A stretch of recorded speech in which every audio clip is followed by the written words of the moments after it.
Article 32 complete. नया article है article 33, लिखो अनुच्छेद 33, आर्टिकल 33, आर्टिकल 33,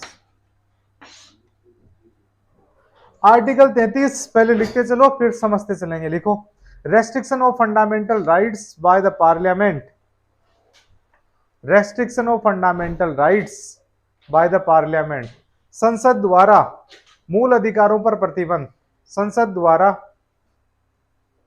द्वारा सेनाओं, पैरामिलिट्री फोर्सेस और पुलिस के मूल अधिकारों पर प्रतिबंध, संसद द्वारा सेनाओं, पैरामिलिट्री फोर्सेस और पुलिस के मूल अधिकारों पर प्रतिबंध। Restriction of fundamental rights by parliament for armed forces, paramilitary forces and police, armed forces सेनाओं, forces, paramilitary forces, para military forces, फिर पुलिस, इनके जो फंडामेंटल राइट्स हैं इन पे क्या लगा दिया जाता है, रेस्ट्रिक्शंस लगाया है। किसके द्वारा लगाया जाता है, संसद के द्वारा। फंडामेंटल राइट से रिलेटेड कानून बनाने का अधिकार जिसके पास रहेगा, हमेशा ही संसद के पास में रहेगा। तो संसद क्या करती है, जो भारतीय नेवी, भारतीय नौसेना, भारतीय सेना और भारतीय वायुसेना, इंडियन नेवी, इंडियन एयरफोर्स और इंडियन आर्मी के जो पर्सोनल्स होते हैं उनके फंडामेंटल राइट्स को प्रतिबंधित कर देती है, उनके फंडामेंटल राइट्स को कम कर देती है। अब क्या फंडामेंटल राइट्स हैं इनके, इनका फंडामेंटल राइट है आवाज उठाने का, आवाज दो हम एक हैं, ये इकट्ठा नहीं हो सकते, ये प्रोसेसन नहीं निकाल सकते, ये स्ट्राइक नहीं कर सकते, इनके द्वारा ये नहीं बोला जा सकता कि हम लोग आज खाना नहीं खाएंगे, इनके द्वारा ये नहीं बोला जा सकता कि हम लोगों के द्वारा हड़ताल की जाती है, प्रेस के सामने, मीडिया के सामने आके भाषण नहीं दे सकते, ये सोशल मीडिया पे अपनी बातें नहीं लिख सकते जो कि इनके ड्यूटी से अगेंस्ट में जाती हो, ये इनको अधिकार नहीं होता है। कौन सा राइट, फंडामेंटल राइट्स। किनका बंद करना है, प्रतिबंध लगाना है, आर्मर्ड फोर्सेस और पैरामिलिट्री और पुलिस का, फोर्सेस का। इनके फंडामेंटल राइट से प्रतिबंध लगाने का कारण क्या रहता है, लिखो objective, Aadhaar, Aadhaar, maintenance of discipline, अनुशासन, पहला आधार क्या है, ऑब्जेक्टिव, अनुशासन, ऑब्जेक्टिव, पहला है अनुशासन, proper discharge of their duties, कर्तव्यों का उचित निर्वहन, कर्तव्यों का उचित निर्वहन, proper discharge of their duties, proper discharge of their duties, maintenance of discipline and proper discharge of their duties, अनुशासन, और दूसरा है कर्तव्यों का उचित निर्वहन। जो तीन फोर्सेस हम लोगों ने यहाँ पे देखी है, तीन ग्रुप देखे, इन लोगों का काम है लॉ एंड ऑर्डर को मेंटेन करना, that work is to maintain the law and order. और जब लॉ एंड ऑर्डर को मेंटेन करने वाले पब्लिक ऑर्डर के विरुद्ध यहाँ हड़ताल पे चले जाएंगे, अपनी बातों को एक पुरजोर तरीके से रखने लग जाएंगे, तो क्या कभी लॉ एंड ऑर्डर मेंटेन रह पाएगा, नहीं रह पाएगा। अगर पुलिस हड़ताल पे चली जाए तो अराजकता फैल जाएगी, कोई व्यक्ति हेलमेट पहनेगा, नहीं पहनेगा, कोई व्यक्ति सीट बेल्ट नहीं लगाएगा, सब के सब सांप बनाएंगे रोड पे रहेगा। आर्मी अगर हड़ताल पे चली जाएगी, आर्मी ने 5 दिन की हड़ताल रखी है, कोई ड्यूटी पे नहीं रहेगा, भाई चाइना, पाकिस्तान के जितने भी लोग हैं इंडिया में आ जाएंगे, यहाँ पे होगा या नहीं होगा। पैरामिलिट्री फोर्सेस अगर हड़ताल पे चली जाए तो क्या हो जाएगा, नक्सलवाद बढ़ जाएगा, अतिवाद बढ़ जाएगा, उग्रवाद बढ़ जाएगा, बहुत सारी समस्याएं आ सकती हैं।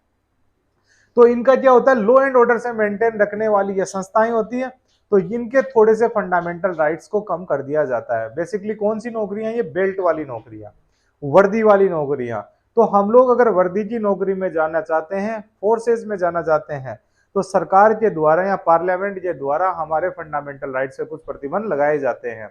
हम लोग बाहर आके स्टेटमेंट नहीं दे सकते कुछ भी, कि मन में आया जो स्टेटमेंट हम लोग मीडिया में दे रहे हैं। हम लोगों के जो फेसबुक है, व्हाट्सएप है, यानी कहने का मतलब सोशल मीडिया प्लेटफॉर्म्स है, वो भी रेस्ट्रिक्टेड रहते हैं। तो हम लोगों ने सुना होगा हमारे आसपास में जो लोग इंडियन आर्मी, नेवी, एयरफोर्स में होते हैं, वो कहते हैं कि हमारे को व्हाट्सएप उपयोग नहीं करने दिया जाता, वहां पे ड्यूटी पे रहता हूं तब बंद रहता है।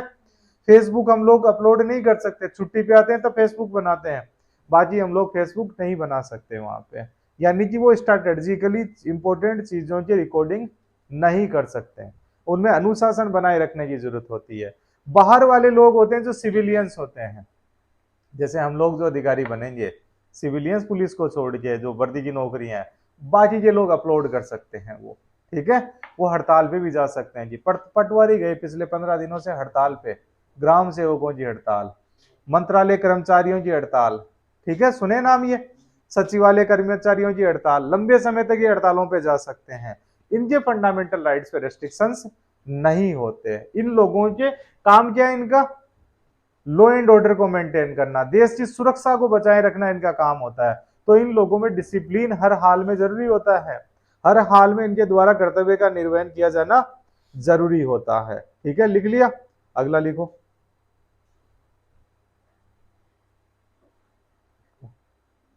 Court martial proceedings are protected by this article. Court martial proceedings are protected by this article. Court martial की प्रक्रिया इस अनुच्छेद, इसी में नया पॉइंट लिखो है, कोर्ट मार्शल की प्रक्रिया इसी अनुच्छेद के अनुसार संरक्षित की जाती है। कोर्ट मार्शल की प्रक्रिया इसी अनुच्छेद से संरक्षित की जाती है। Court martial proceedings are protected by this article.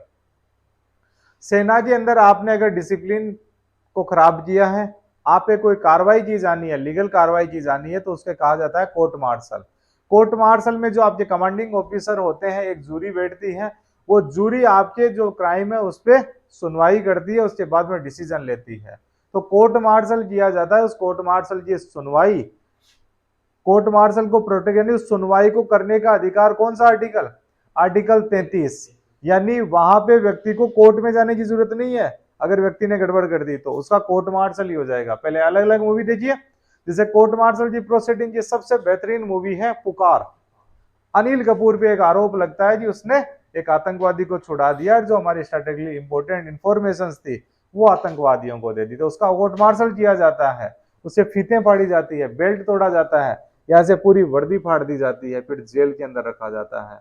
ये होता है कोर्ट मार्शल। तो कोर्ट मार्शल करने का अधिकार होता है इन लोगों को। पैरामिलिट्री, इन जो फोर्सेज हैं, Indian navy, Indian air force, Indian army, कौन सा आर्टिकल देता है उन्हें ये अधिकार, आर्टिकल 33। तो इसके लिए एक्ट भी बनाए गए, लिखो, Indian navy act 1950, Indian army act 1950, Indian air force act 1950, ऐसे कर लो इनको। इंडियन नेवी, इंडियन नेवी इतना कर लेते हैं, Indian army, Indian air force, IAF, ठीक है ना, एक्ट कर लेना बाद में, एक्ट एक्ट एक्ट सब कब के हैं ये, 1950। पुलिस एक्ट लिख लो, पुलिस एक्ट 1966, एक 1861 का पुलिस एक्ट भी है, इंडियन पुलिस एक्ट 1860। अभी मूवी आई थी नहीं, RRR, उस मूवी पे क्या लिखा हुआ होता है उसी वर्दी पे, IP, देखी वर्दी, लाल रंग ही देखा, बुरा रंग देखा, IP लिखा होता है। IP का मतलब क्या है, इंडियन पुलिस। तो इंडियन पुलिस एक्ट 1861 का, उसमें आपके फंडामेंटल राइट्स को रेस्ट्रिक्ट किया जाता है। 1861, 1861 का लिख लिया, लिखो। 1966 का, अलग अलग जगह पे होते हैं, अलग अलग एक्ट बनाए जाते हैं, इन एक्ट के द्वारा इनके, यानी ये याद रखने के लिए कि अपने को पता रहना चाहिए कब एक्ट आए थे। कई बार सिंपल सा सवाल आ जाए, उसमें एक्ट का तारीख पूछ ले, कौन से सन में आया था ये आर्टिकल था हमारा कौन सा, आर्टिकल 33। इसमें एक दो बातें वो लिख लो, it is contradiction between article 13 and 33, there is a contradiction between article 13 and 33। अनुच्छेद 13 व अनुच्छेद 33 में विभेद है, क्योंकि अनुच्छेद 13 ये कहता है कि कोई भी फंडामेंटल राइट्स को रोकने वाला कानून शून्य करार दिया जाएगा, और आर्टिकल 33 कहता है कि पार्लियामेंट ऐसे कानून बना सकती है जो लोगों के फंडामेंटल राइट्स को कम कर दे, प्रतिबंध लगा दे उन पे। किन किन पे प्रतिबंध लगाएंगे, आर्मी, यानी आर्मड फोर्सेस में 3 ही आएगी केवल, कौन कौन पता है, पैरामिलिट्री फोर्सेस कौन होती है, BSF, CISF, CRPF, ठीक है ना। आईटीबीपी हो गई, सशस्त्र सेना बल हो गया, ये पैरामिलिट्री फोर्सेस है। पैरामिलिट्री यानी आर्मी भी है और पुलिस जैसे भी फॉर्म होते हैं। पुलिस सबको पता है पुलिस क्या होती है, ये स्टेट का सब्जेक्ट होता है, ठीक है। ये आर्टिकल 33 था। इसमें एक बात खास क्या है कि इसमें जो कानून बनाए जाते हैं पार्लियामेंट के द्वारा, उन्हें सुप्रीम कोर्ट में चैलेंज नहीं किया जा सकता। लिख लो, law made by parliament can not be challenged for violation of fundamental rights. Law made by parliament can not be challenged for violation of fundamental rights. Fundamental rights के उल्लंघन के आधार पे संसद द्वारा बनाए गए कानूनों को न्यायालय में चुनौती नहीं दी जा सकती। न्यायालय में चुनौती नहीं दी जा सकती, लिख लिया। संसद द्वारा बनाए कानूनों को मूल अधिकारों के उल्लंघन के आधार पर न्यायालय में चुनौती नहीं दी जा सकती। Law made by parliament can not be challenged on violation of fundamental rights for this article. इस अनुच्छेद के लिए, इस अनुच्छेद में चुनौती नहीं दी जा सकती। ये हमारा था आर्टिकल 33। बताओ क्या क्या बातें पढ़ी हम लोगों ने। एक तो इसमें पढ़ा कि जो संसद है वो मूल अधिकारों पे प्रतिबंध लगा सकती है। किनके मूल अधिकारों पे लगा सकती है? कौन लगा सकती? कानून कौन बनाएगा इसके लिए? संसद बनाएगी। कौन से कानून बनाए? Indian navy act, Indian air force act, Indian army act 1950 के। इन पे सिंपल सा था, कोई भारी चीज नहीं है। फिर आ जाओ आर्टिकल 34 अनुच्छेद 34। आर्टिकल 34 अनुच्छेद 34। आर्टिकल 34 अनुच्छेद 34। आर्टिकल 34 नेक्स्ट लिखो, आर्टिकल 34। आर्टिकल 34 लिखो। Next, restriction on fundamental rights. Restriction on fundamental rights while martial law is in force। Martial कानून की स्थिति में मूल अधिकारों पर प्रतिबंध। मार्शल कानून की स्थिति में मूल अधिकारों पर प्रतिबंध। Restriction on fundamental rights while martial law, while martial law, martial law is in force। जब भारत या भारत की किसी टेरिटरी के अंदर मार्शियल लॉ फोर्स में होता है, उस दौरान मूल अधिकारों पर प्रतिबंध लगाया जा सकता है। समझ में आ गया थोड़ा बहुत? लिखो, मार्शल लॉ संपूर्ण भारत या भारत के किसी भाग में लगाया जा सकता है। मार्शल लॉ संपूर्ण भारत या भारत के किसी भाग में लगाया जा सकता है। अब ये मार्शल लॉ होता क्या है? मार्शल लॉ बराबर मिलिट्री रूल। कर लो, मार्शल लॉ बराबर military rule.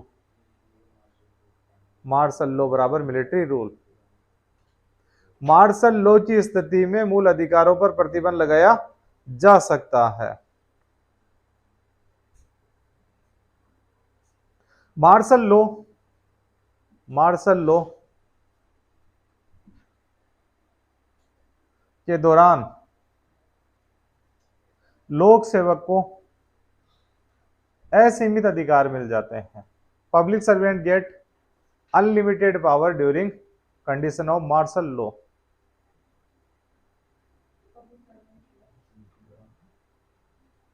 Public servant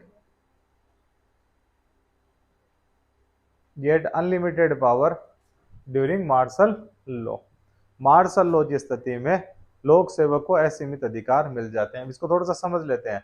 martial law basically लगाया जाता है जब किसी भी भाग के अंदर लॉ एंड ऑर्डर व्यवस्था बिगड़ जाती है। वहां पे अगर ये लगता है कि ये भारत की एकता और अखंडता के लिए खतरा बन चुके हैं, किसी क्षेत्र के अंदर की पुलिस से वो कंट्रोल में नहीं आ रहा, जो नॉर्मल व्यवस्था है हमारी उससे भी कंट्रोल में नहीं आ रहा, तो हमारे जो सामान्य कानून होते हैं आईपीसी, सीआरपीसी, वो कानून यहाँ पे भंग हो जाते हैं। वहां पे फिर कानून चालू होते हैं मिलिट्री के। फिर मिलिट्री यहाँ पे शासन कब्जा कर लेती है। मान लो जी इस क्षेत्र के अंदर जब हम लोग इस एरिया में रह रहे हैं, यहाँ पे कोई वाद विवाद हुआ, उस वाद विवाद के कारण पुलिस यहाँ पे आई, लेकिन लोगों ने इतने ज्यादा अराजक हो चुके हैं कि पुलिस का कहना ही मानने से मना कर दिया उन्होंने, और पुलिस के सामने ही वो खतरा बन गए। या तो इस स्थिति के अंदर यहाँ पे पार्लियामेंट मार्शल लॉ डिक्लेयर करती है। जब मार्शल लॉ डिक्लेयर कर दिया जाता है तो ये जो पर्टिकुलर इलाका है, इस इलाके का जो पूरा कंट्रोल है वो एक कमांडिंग ऑफिसर के हाथ में आ जाएगा, और उसकी जो मिलिट्री फोर्स है वो यहाँ पे अपने कानून लागू करेगी। इस कानून लागू करने के दौरान वो हमारे फंडामेंटल राइट्स को अब्यूज कर सकती है।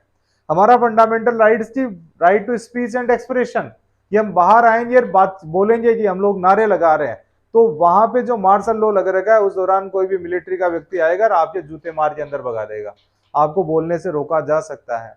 आप कहेंगे कि हम लोग तो इकट्ठा होंगे, कोई नहीं रोक सकता हमारे को, तो वहां से व्यक्ति शुरू करेंगे हो जाओ इकट्ठा।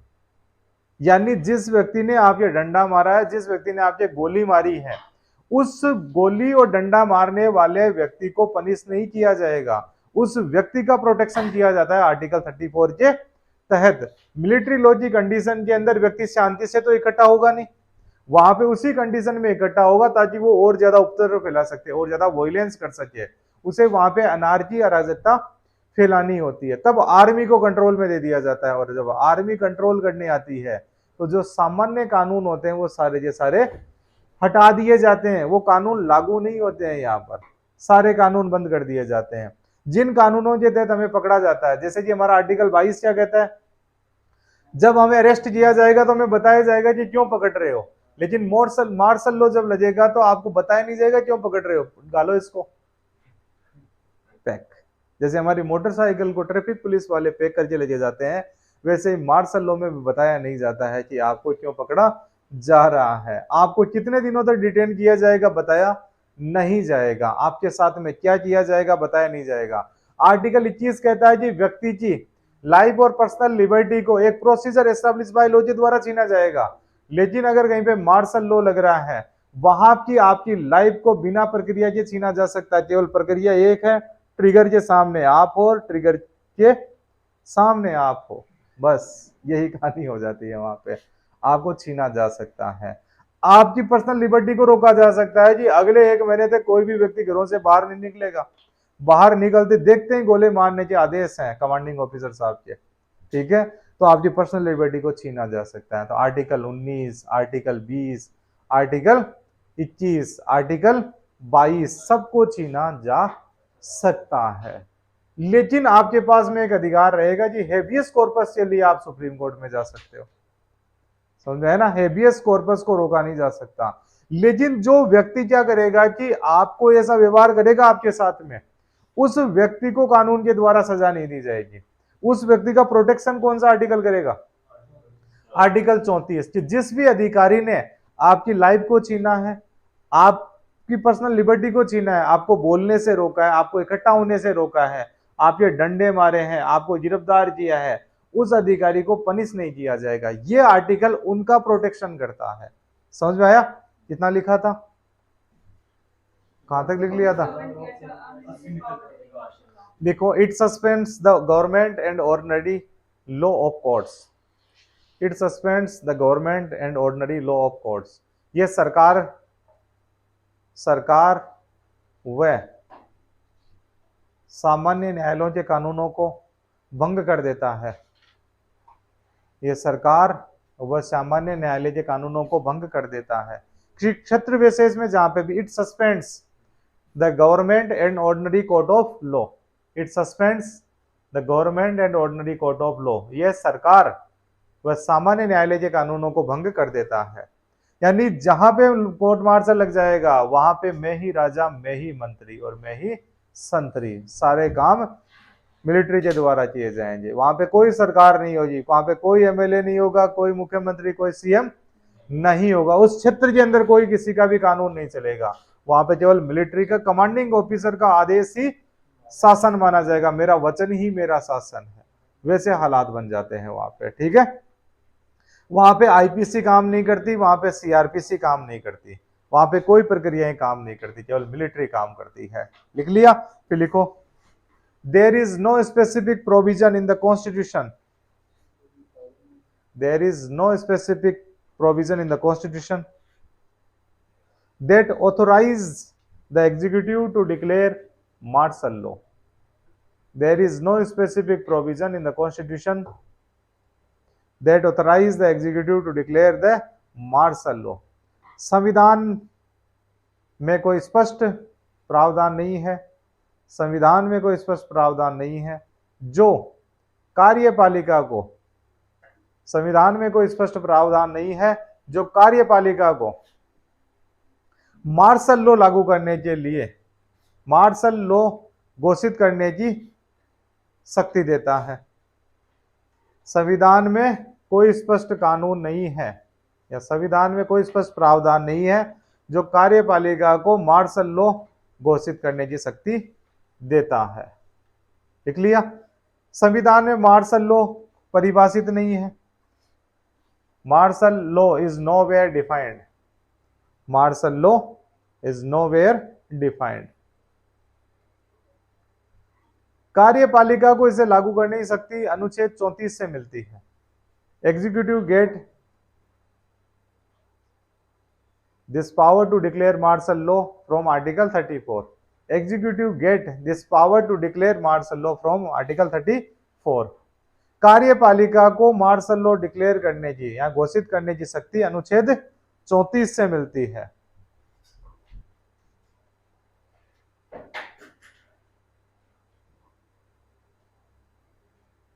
भारत में आज दिन तक कितनी बार मार्शल लॉ लगा है? एक बार लगा है। लिखो कब लगा? 1919 में 10th floor में लगा। मार्शल लॉ लगा है, इमरजेंसी 3 बार लगी हुआ है। चलो लिखो पहले। उस जमाने भारत था, वो ब्रिटिश इंडिया था। बात कर रहे हैं हम लोग भारत की। भारत बनता है 15 अगस्त सन 1947 को और हमारा संविधान बनता है 26 नवंबर 1949 को और संविधान लागू होता है 26 जनवरी 1950 को। तो आर्टिकल 34 कब जन्मा? कब लगा? 26 जनवरी 1950 को। कहानी कौन सी बताई जा रही है? 1919 की। कितने सालों पुरानी बात है? 31 साल पुरानी बात है। उस बात को यहाँ पे नहीं माना जाएगा। लिखो, भारत में आज दिन तक मार्शल लॉ नहीं लगा है। भारत में आज दिन तक मार्शल लॉ नहीं लगा है। उस जमाने में लगा था, वो ब्रिटिश इंडिया है। डिफरेंस करना सीखो अब इसमें। दिस इज इंडिया, ठीक है ना? ये क्या है? India, that is Bharat, shall be a union of states. ये भारत है। वो क्या था? ब्रिटिश इंडिया था। There is a big difference between British India and this India, that was गुलाम India. This is sovereign, socialist, secular, democratic and republic, independent India. What is? वो royal navy थी। आजकल हमारी है इंडियन नेवी, वो थी royal Indian air force. ये है इंडियन एयरफोर्स। दोनों में डिफरेंस है या नहीं है? उस जमाने में हम गुलाम थे, आज हम क्या है? आजाद हैं। तो दोनों में डिफरेंस नहीं रहेगा क्या? मार्शल, वो अफसा, वो मार्शल लॉ नहीं है। Armed forces special powers act 1958, वो मार्शल लॉ नहीं है। That is law that gives military extra power to maintain the security of the state and maintain the law and order in the disturb areas. वो martial law होता ना तो वहां पे military law declare हो जाता। मिलिट्री लॉ कहीं पे भी नहीं है। तो जम्मू कश्मीर में अगर लगता तो वहां पे सीएम होता? नहीं होता। वहां पे एमएलए होता? नहीं होता। राज्यपाल होते? नहीं होते। लेकिन वहां पे सब थे। तो armoured forces special powers act 1958 किसी प्रकार से मार्शल लॉ नहीं है। वहां पे लिमिटेड पावर्स हैं, जो कमांडिंग ऑफिसर होता है उनके पास में, अनलिमिटेड पावर नहीं है। अफसा में कई बार थोड़े बहुत प्रोविजन बताए जाते हैं कि उनके तहत थोड़े से एक्स्ट्रा पावर दे दिए जाते हैं। जो भी लेफ्टिनेंट रैंक होता है उससे ऊपर के अधिकारी होते हैं, उनके पास में एक्स्ट्रा पावर्स रहते हैं। ठीक है, ये हमारा कौन सा लॉ?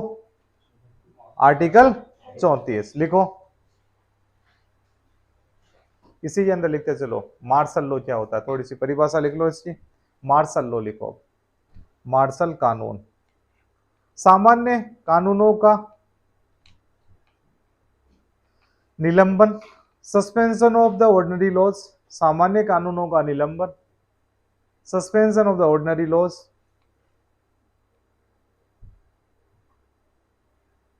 तथा कार्यपालिकाचे विवेकाधीन अधिकारों द्वारा उनका प्रतिस्थापन, तथा कार्यपालिका के विवेकाधीन अधिकारों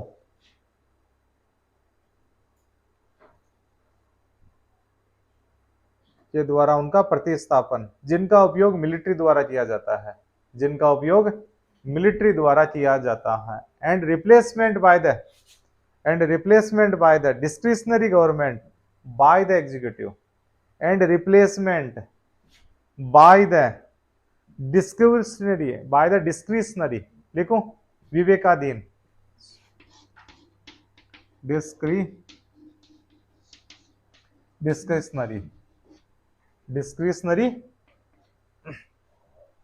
discretionary government by the executive exercised through the military, Parliament has exclusive power to exclaim martial law, लिखो, संसद को मार्शल कानून घोषित करने का एकाधिकार है। तो हिंदुस्तान के अंदर एकमात्र अधिकार जिसके पास है जो कि मार्शल लॉ डिक्लेयर कर सकती है, संसद ही डिक्लेयर कर सकती है, और किसी के पास में ये पावर नहीं है। पार्लियामेंट लगाएगी, एग्जीक्यूटिव प्रधानमंत्री, समझ गए। राष्ट्रपति के आदेश से, जो तीनों सेनाओं का मुखिया कौन, राष्ट्रपति होता है। तो राष्ट्रपति को एड एंड एडवाइस करने के लिए कौन, काउंसिल ऑफ मिनिस्टर, और काउंसिल ऑफ मिनिस्टर पे किसका कंट्रोल, पार्लियामेंट का कंट्रोल, ठीक है ना।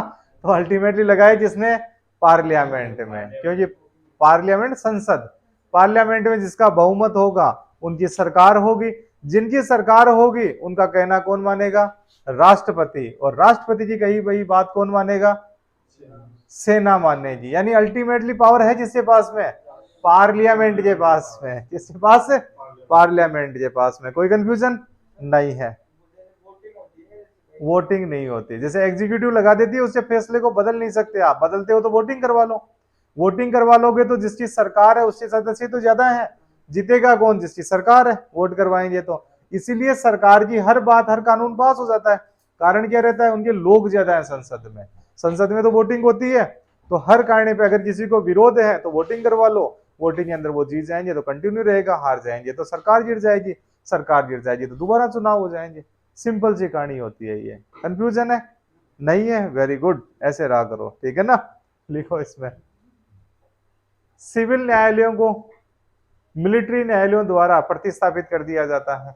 Civil courts are replaced by military courts, civil courts are replaced by military courts, civil न्यायालयों को मिलिट्री न्यायालयों द्वारा प्रतिस्थापित कर दिया जाता है। ये था हमारा आर्टिकल 34। अब लिखो आर्टिकल 35, अनुच्छेद 35, आर्टिकल 35 अनुच्छेद 35, आर्टिकल 35 अनुच्छेद 35, ये क्या कहता है, लिखो, only parliament can make laws regarding fundamental rights, मूल अधिकारों से संबंधित कानून बनाने का अधिकार केवल संसद के पास में है। मूल अधिकारों से संबंधित कानून बनाने का अधिकार केवल संसद के पास में है। Only parliament has right to make कानून रिगार्डिंग फंडामेंटल राइट्स।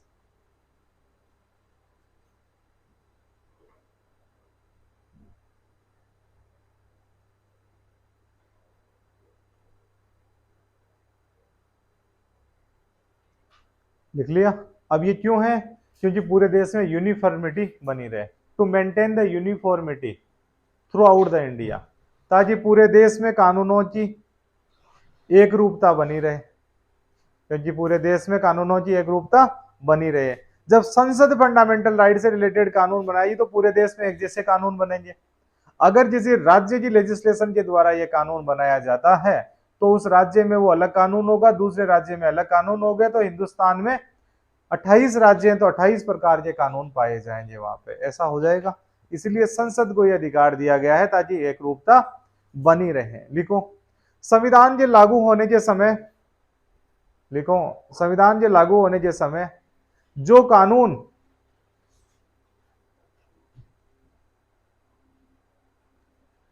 मूल अधिकारों का संरक्षण करते थे वो जारी रहेंगे। जो कानून मूल अधिकारों का संरक्षण करते हैं और इनके अवमानना में दंडित करते हैं। लिखो संविधान के लागू होने के समय जो कानून मूल अधिकारों का संरक्षण करते हैं वो लागू रहेंगे। The laws which provide punishment for breach of fundamental rights, the laws which provide punishment for breach of fundamental rights shall be continue after commencement of the constitution, shall be continue after commencement of the constitution। जो कानून मूल अधिकारों को संविधान के लागू होने के समय संरक्षित कर रहे थे उन लागू कानूनों को लागू रखा जाएगा। हम लोगों ने आर्टिकल 13 देखा था। आर्टिकल 13 में यह बात कही थी कि कोई भी कानून जो मूल अधिकारों के विरोध में है, any act any law which is against the fundamental rights shall be declared void. कई बार हमने कहा था at the time of the constitution, at the time of the commencement of the constitution the laws which are not in conformity with the fundamental rights और the laws which are breaching the fundamental rights shall be declared null and void to the extent at that level, the level at which they are against the fundamental right। यानी उन कानूनों को उस स्तर तक, उस area तक हम लोग fundamental rights null and void declare कर देंगे जहां तक वो मूल अधिकारों के विरोध में होते हैं। तो ये आर्टिकल कौन सा है? आर्टिकल 35। तो आर्टिकल 35 कहता क्या है ये बताओ। पहली बात तो यह है कि मूल अधिकारों से रिलेटेड कानून बनाने का अधिकार पार्लियामेंट के साथ में। एक तो क्या होता है मूल अधिकार अपने आप में ही कानून होता है, दूसरा क्या होता है कुछ मूल अधिकारों को लागू करवाने के लिए कानून बनाना होता है। जैसे कि हमारे को शिक्षा का मूल अधिकार मिला है, कौन से आर्टिकल में? We have right to education, article 21A में मिला हुआ है। अब इस आर्टिकल 21A बोलता है कि we have right to free and compulsory education, यानी हमारे को निःशुल्क और अनिवार्य शिक्षा पाने का अधिकार है अगर हमारी उम्र 6 से 14 साल तक के बीच में है, तभी है। समझ में आ गया? उस स्थिति के अंदर ये हमारा फंडामेंटल राइट है। इसको लागू करवाने के लिए एक कानून बनाया गया जिस कानून का नाम क्या है?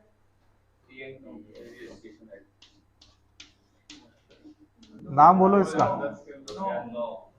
कानून 2009 का है, लागू 10 में हुआ था। ठीक है ना, ठीक है ना। राइट टू एजुकेशन एक्ट 2009 ये कानून बनाया गया इस एक्ट को इस मूल अधिकार को लागू करवाने के लिए कि किसी भी स्कूल में हमारा एडमिशन होगा और अगर हमारी उम्र है 6 से 14 साल के बीच में, सरकार के स्कूलों में हमारे से कोई पैसा नहीं लिया जाएगा।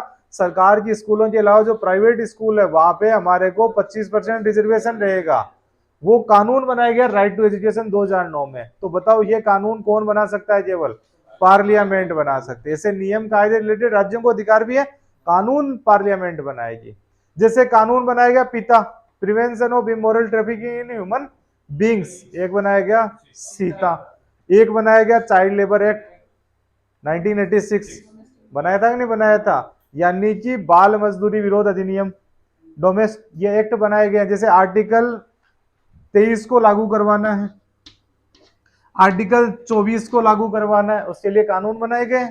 चाइल्ड लेबर एक्ट बनाया गया है, अनटचेबिलिटी के विरुद्ध में कानून बनाया गया है जैसे अस्पृश्यता अधिनियम, उसके लिए हम लोगों ने सिविल राइट्स एक्ट 1955 बनाया। SC/ST एक्ट सुना है ना?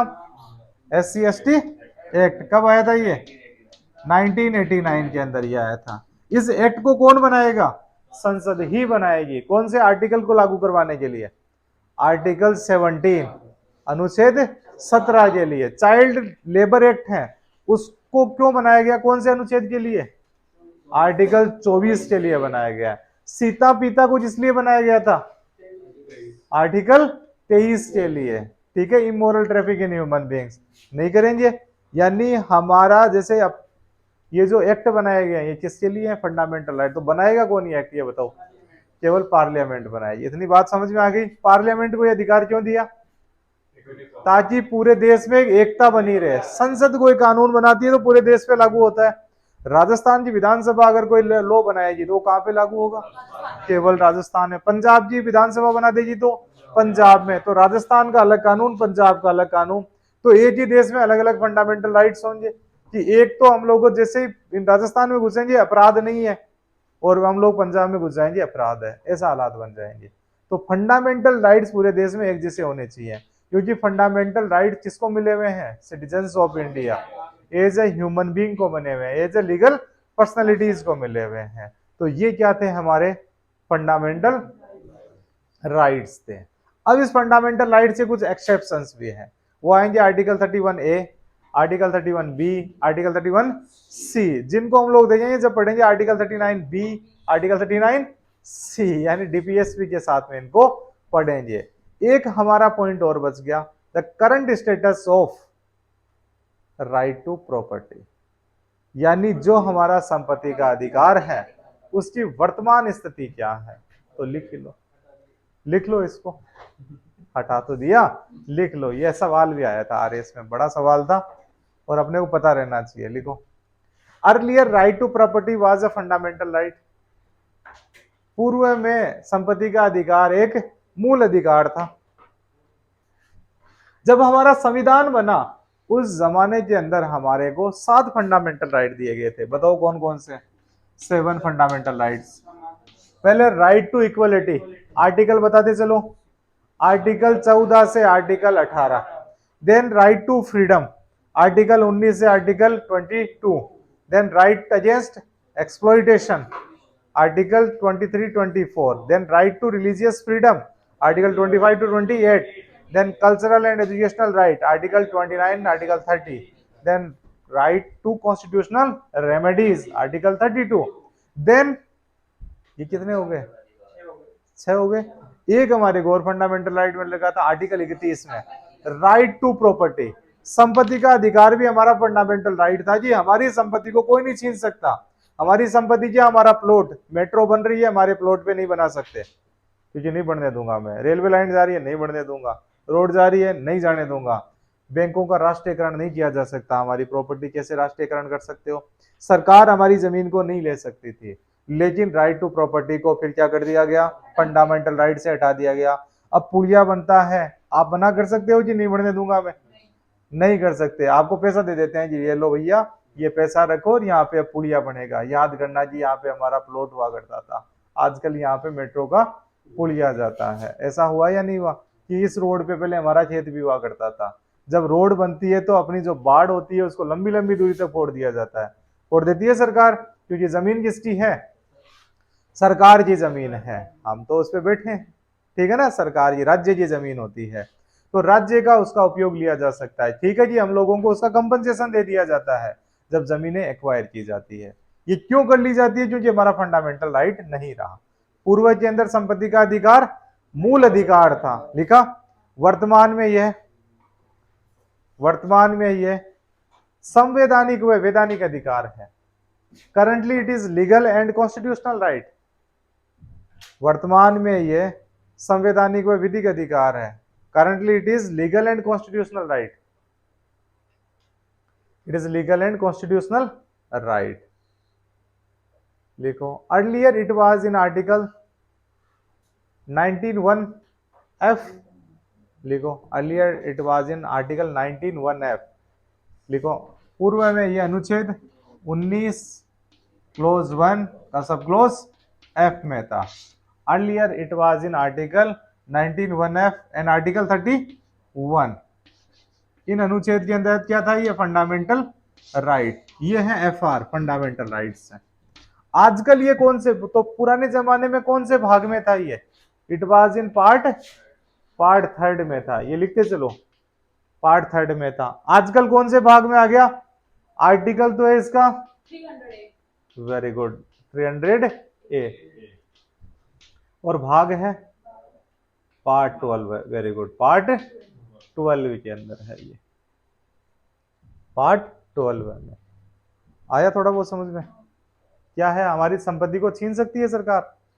छीन सकती है। क्यों छीन सकती है? क्योंकि हमारा फंडामेंटल राइट नहीं है। अब अगर हमारा छीनती है तो हम क्या कोर्ट में जा सकते हैं? जा सकते हैं। हमारा लीगल राइट तो है ना, कॉन्स्टिट्यूशनल राइट। आपका कोई जमीन पे कब्जा कर लेगा, कोर्ट में नहीं जाओगे कि नहीं भैया कर लो, कोई बात नहीं, आपका ये नहीं है, क्या जाएंगे? समझ में आ गया? तो जा सकते हैं हम लोग। हमारी संपत्ति होती है, उसको छीना नहीं जा सकता, लेकिन एब्सोल्यूट राइट भी नहीं है हमारा। तो करंट के अंदर बताओ राइट टू प्रॉपर्टी क्या है? लीगल एंड कॉन्स्टिट्यूशनल राइट है, ठीक है ना, जिसे सरकार छीन सकती है। आपकी संपत्ति को सरकार ले सकती है, आपका गहना भी सरकार ले सकती है, आपका बैंकों में पैसा जमा है वो भी सरकार ले सकती है, आपका मकान सरकार ले सकती है, जमीन सरकार ले सकती है, कंपनसेशन दे देगा सरकार, क्योंकि हम लोगों का एब्सोल्यूट पावर फंडामेंटल राइट नहीं है। आया समझ में? क्या है ये? बेसिकली राइट टू प्रॉपर्टी की करंट स्टेटस। ये जो बदलाव आया, इस बदलाव के आने के पीछे जो संविधान संशोधन था उसका नाम है, वेरी गुड, लिख लो, 44th कॉन्स्टिट्यूशन अमेंडमेंट एक्ट। 44वां संविधान संशोधन 1978। जमाना है जनता पार्टी की सरकार का, प्रधानमंत्री है मोरारजी देसाई। 44वें संविधान संशोधन से इसकी स्थिति बदल दी गई थी।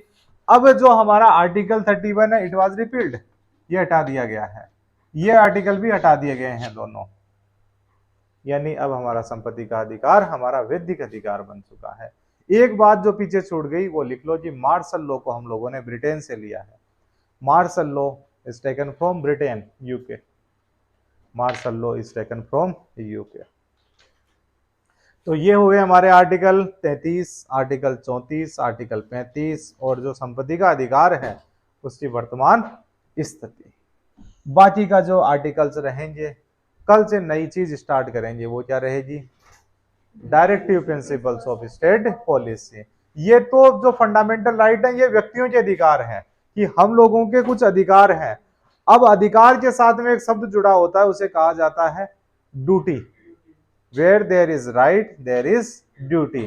तो ये तो हम लोगों के अधिकार है। अब राज्य की भी कुछ संविधान के तहत ड्यूटी होगी कि सरकार की क्या ड्यूटी है, राजस्थान सरकार की क्या ड्यूटी, भारत सरकार की क्या ड्यूटी होती है, एज अ राज्य के रूप में हमारी क्या ड्यूटियां होती है, वो हमारे उसके लिए डायरेक्टिव्स हैं, उसके लिए दिशा निर्देश हैं कि राज्य को कैसे कैसे काम करना होगा, वो देखेंगे हम लोग नेक्स्ट क्लास के अंदर। ओके।